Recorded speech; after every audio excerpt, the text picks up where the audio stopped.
Alon, do you feel that? Okay, thank you very much. Today I am going to have like basically a very long point about who are the women who are going to do that hint for women, and basically why this specific sector, why this effect on this specific sector actually has a very grave effect on our entire possibility to rehabilitate the whole state of women and empower women in those population, which they, of course, dearly. Let's start with Ribata to Chile. First of all, I just want to remind you that Chile just didn't do anything to rebuild the point about the right for parenthood, meaning she completely accepted, I guess, our refutation. So thank you for that. Let's go with first the point of rebuttal. They didn't really, Chile tried to do some kind of an adjustment to breaking the contract, right? She said, no, of course, the women, the carrier, the surrogate, can break the contract and maybe she just won't get money.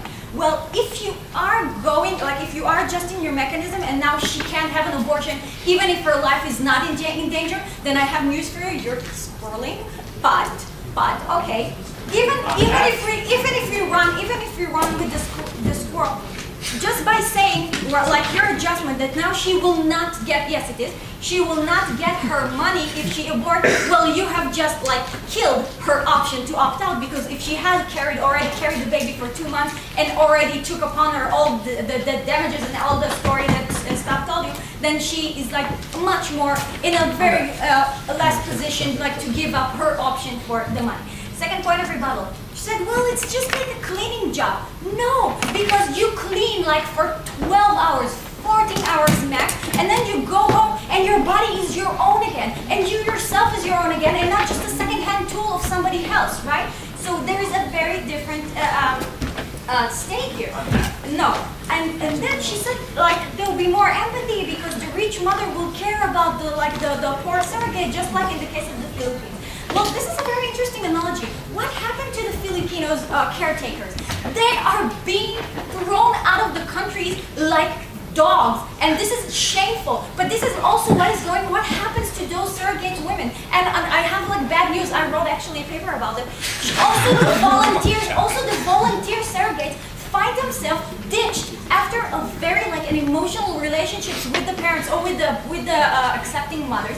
They find themselves being completely ignored and shut out of the process afterwards. And this is being dumped out of after a very meaningful relationship. And we don't buy that there will be a meaningful relationship once their money is involved. Because you did not engage with the fact that we are talking about paid services.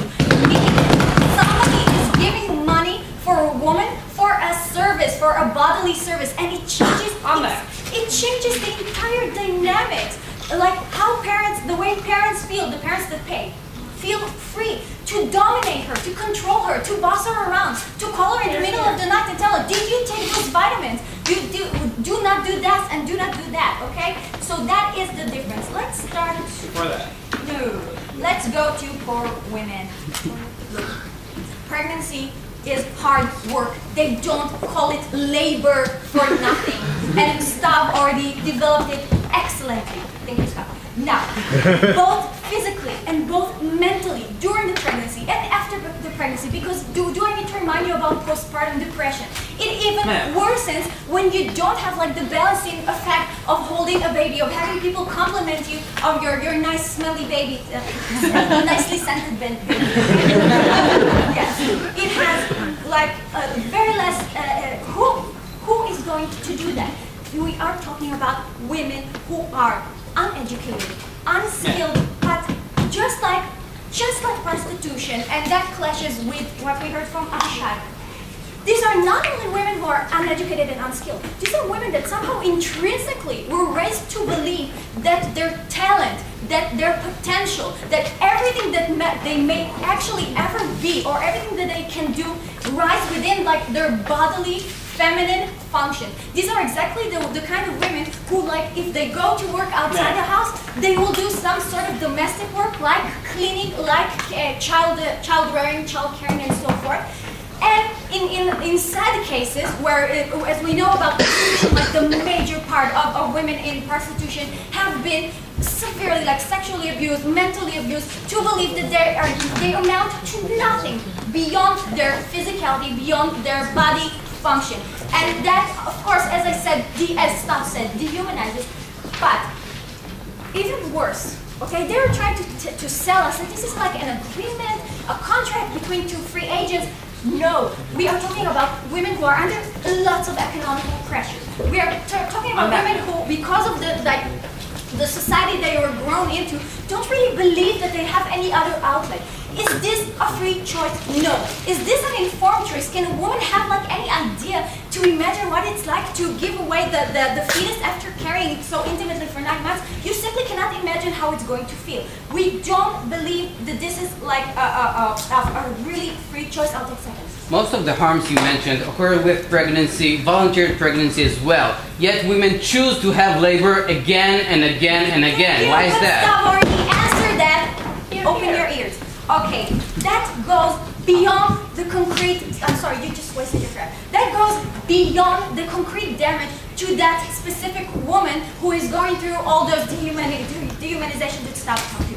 Because we are talking about a whole sector of women who need our help, who need a protection as a state to help them go to better education, to get better jobs and so forth. And yet they're going to say not mutually exclusive. And I'm going to say yes, mutually exclusive. And you know why? Because once you tell them yes, this is something that you can do right now and get the money for it, then she says, well, it makes a lot of sense for me now to go and take that money and do something that apparently I was just born to do, and maybe I'm just she doesn't believe in herself that she can do something else, right? And the state reifies it. What are we telling to the daughters of that woman? What are we telling to every girl that lives in that certain community?